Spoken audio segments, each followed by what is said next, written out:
ওই যে হ্যাঁ হ্যাঁ হ্যাঁ এই যে এখান দিয়ে যাচ্ছিলাম, হঠাৎ করেই এই ভাইয়ের সঙ্গে দেখা হলো। উনি কাজ করতেছিলেন এদিকে, হঠাৎ অনেকদূর যাওয়ার পরে পিছনে ডাক দিলেন। তো আমি আসলে এই কোথায় আছি সে বিষয়টা না বলি, কারণ এটা আতঙ্কের বিষয় নিয়ে আমরা কাজ করতে চাই না। আমরা তো বিভিন্ন জায়গায় কাজ করতে যাই। তো ভাই পিছনে ডাক দিলেন, পরে আসলাম।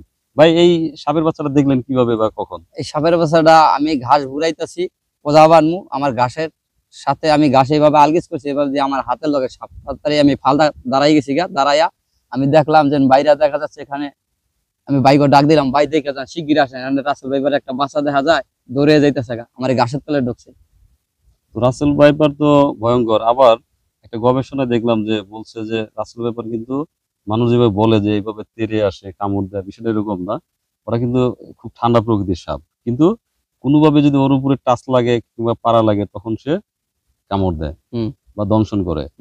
তো অনেকেই অনেকভাবে কথা বলে, লাস্ট গবেষণায় ডক্টররা বলছেন যে আসলে এই সাপটা নিরীহ কিন্তু খুব বিষাক্ত। তো কাজ করতে আসছেন, এখন যদি বুটজুতে পরে আসতেন, আজকে আমিও বুটজুতে নিয়ে আসি নাই, আমি ভাবিই নেই যে এখানে সাপ থাকতে পারে আর কি। এদিকে আসছিলাম, তো বুটজুতে পড়লে তো কাজ হতো না, যেহেতু গাছ তো আপনি এইভাবে আমার হাতে কামড় দিত, হাতে কামড় দিত। জুতায় কি করবো, বুটজুতে তো আপনি পায়ে সেভ করবে, তাহলে হাতের সেভটা কি? হাতের কোনো সেফ নাই, আল্লাহ যদি বাঁচায়, এছাড়া বাঁচি না কোনো লক্ষণ নাই। আচ্ছা, তো তারপরে তো রিস্ক নিয়ে কাজ করেন।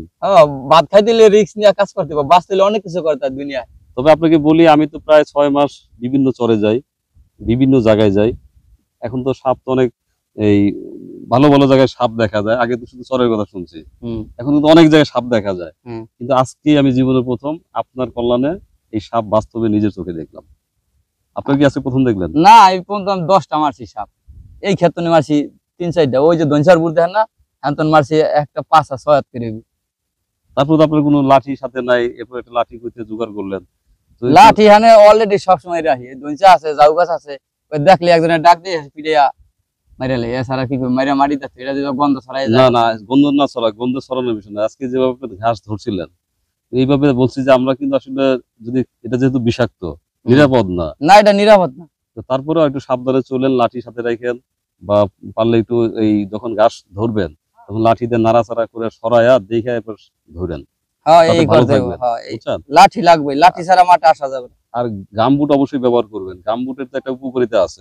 উপকারিতা আছে। হাতেরটা কি করবেন, এটা ধরার আগে আপনারা একটু লাঠি দিয়ে একটু নাড়াচাড়া করে নেবেন, তাহলে দেখবেন যে জিনিসটা ভালো হবে। হ্যাঁ, ভালো হবে। তো ভালো থাকেন। আপনার নাম পরিচয় বলছি না, আমি চাচ্ছি না যে ভিডিও দেখে কেউ আতঙ্কিত হোক, আস্তে আস্তে এরা সরে যাবে। আশা করি সরে যাবে, সরে গেলেই ভালো। আচ্ছা, তো ভালো থাকেন না? আচ্ছা।